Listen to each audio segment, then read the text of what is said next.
With rain, the temperatures was below 30 degrees Celsius in most parts of the country today. Seoul and Gwangju were at 28 degrees. However, since the weather was humid, the feels like temperatures were higher.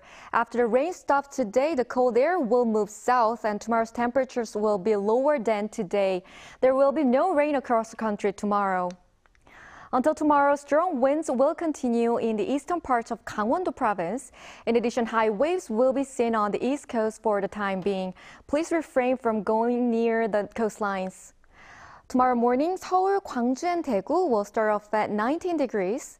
It will move up to 28 in Chuncheon, Daejeon, and Gwangju, Gyeongju 30 degrees.